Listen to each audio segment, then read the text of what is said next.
No, I'm serious. I feel like it cuts productivity. Like, Because why? Why Fridays? Why not Tuesdays? well, I feel like, so something I believe is like, if you can get the most, like organizing your day so you can get like everything important done and not like take a break to look at your phone or do this or that, like no distractions. And so I feel like if you have a certain amount of days where you can not, like where you can work for a long, like a more, what's the word, like, Productively?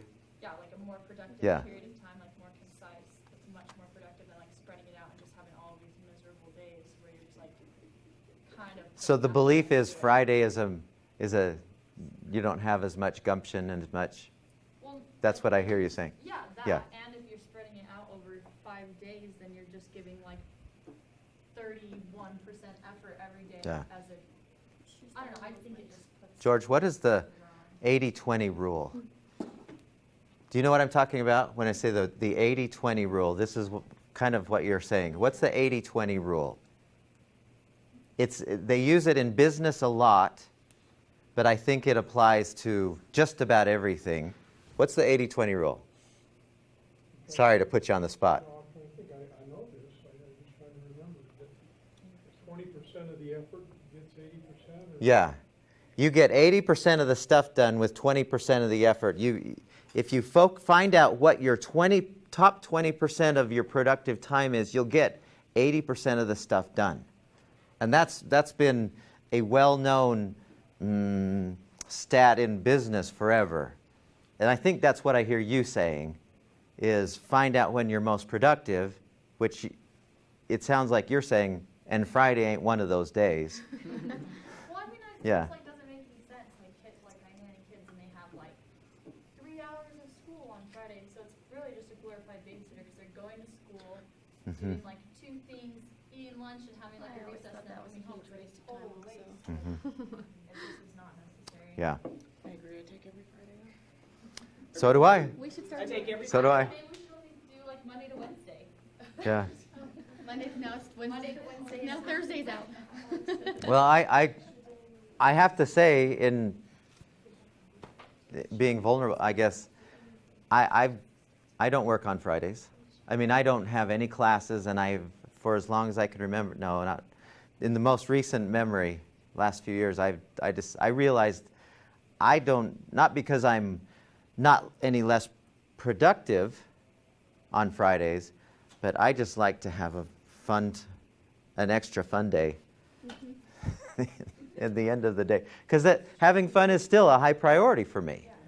It doesn't mean, I mean, when we get into this, and I'm going to show you something that really is cool, I don't want us to just take out the fun things, the healthy things. I meditate, I go biking, I'm playing pickleball if it's dried up in 45 minutes.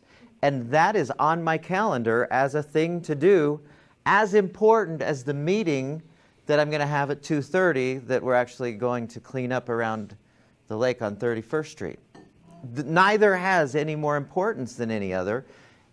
As long as I've decided I'm in control and I'm not letting the really kind of professional things get...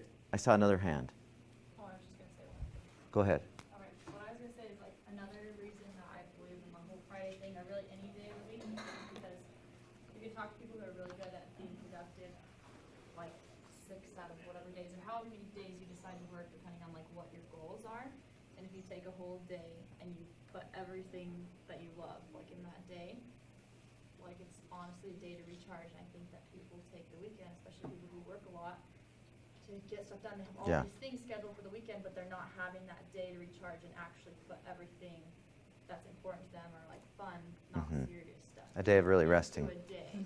Yeah, if you look at, if I can relate that to a different sort of thing, people who exercise 5 days a week do really, really well.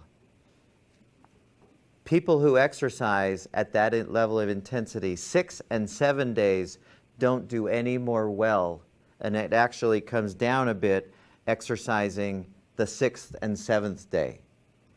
So from a fitness point of view, purely from a fitness point of view, you shouldn't be, I mean, it's okay to just walk around, obviously, but if you're going and lifting heavy weights or going really high intensity stuff, nobody says do it every day. And I think it's the same thing what you're saying with being life and being alive and being, nobody at the end of their lives comes to the end and goes, man, I wish I'd have spent more time at work.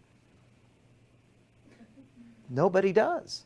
They go, man, I wish I'd have spent more time playing frisbee football or racquetball, or just when people look back, not most of us who are still got 60 years ahead of us.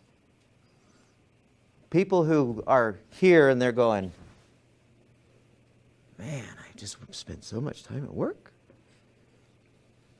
I don't think that's, I think when we talk about time management, we want to include the enjoyment of life, not just the, okay, this is the hardest thing, even though I'm going to give you an exercise that will kind of point at that.